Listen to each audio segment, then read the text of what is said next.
This is the part 2 video on understanding ratio using real world problems.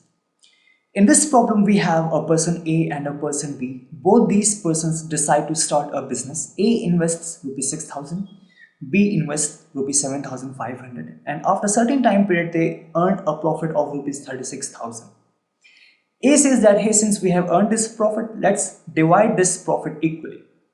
So A suggests that divide this 36,000 into two equal parts, that is rupees 18,000 each. It means I'll get rupees 18,000.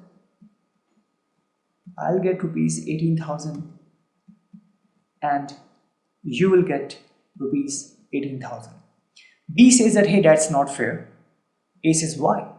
B says, since you have invested less in this business and I have invested more, therefore I should get a greater portion of this profit.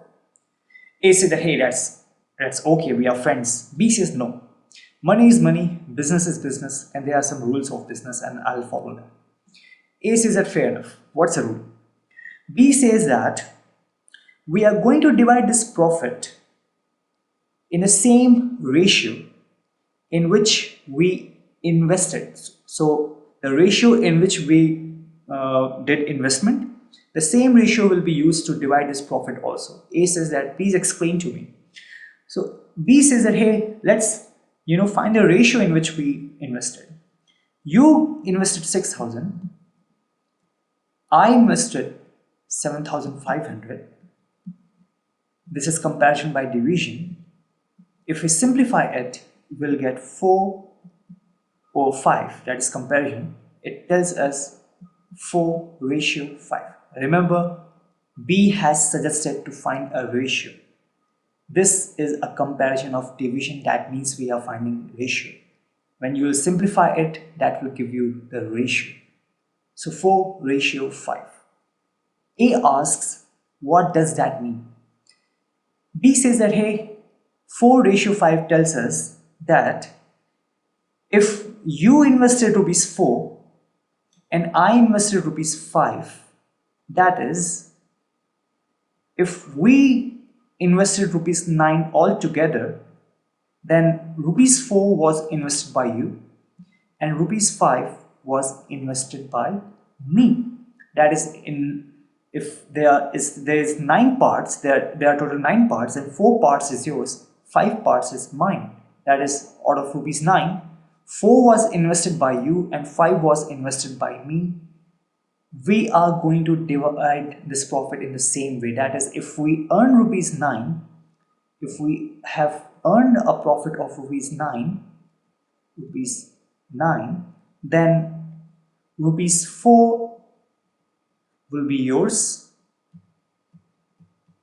and rupees 5 will be mine. So if a profit of rupees 9 is there, then 4 will be yours, 5 will be mine. So A says that, okay, further explain it. B says that since we have earned a profit of 36,000,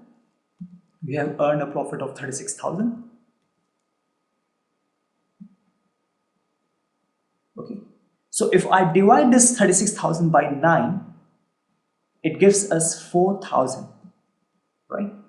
It means that if we have to imagine this 36,000 in terms of rupees 9, imagine in terms of nines, 9, 9, 9, 9, 9, 9, in that way, we'll have 4,000 such nines.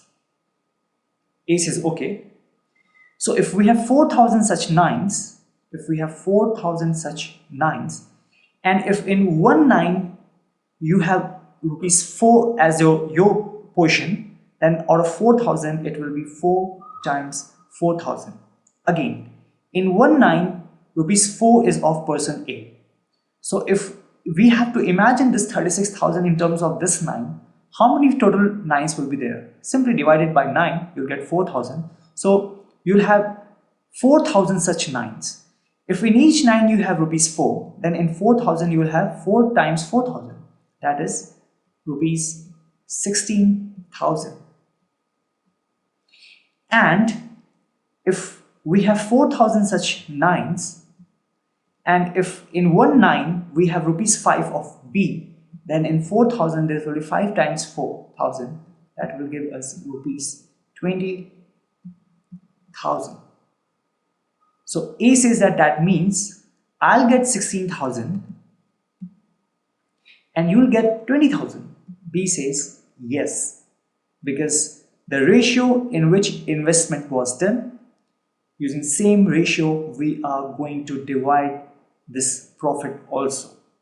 So if we invested in 4:5, that is, if rupees 9 was invested, you gave rupees 4, I gave rupees 5, it means that if rupees 9 is the profit, then 4 is yours, 5 is mine. You simply calculate total number of such 9s from this 36,000. That is, just imagine 36,000 in terms of 9s, 1 9, 2 9, 3 9. So we have 4,000 such 9s, and if in 1 9 we have 4 is yours, then in 4,000 16,000 will be yours, and if in 1 9 5 is mine, then in 4,000 rupees 20,000 will be mine. So 16,000 goes to you, 20,000 goes to me, and that's the rule of the business. That is the ratio in which it was invested. Using the same ratio we are going to divide the profit also.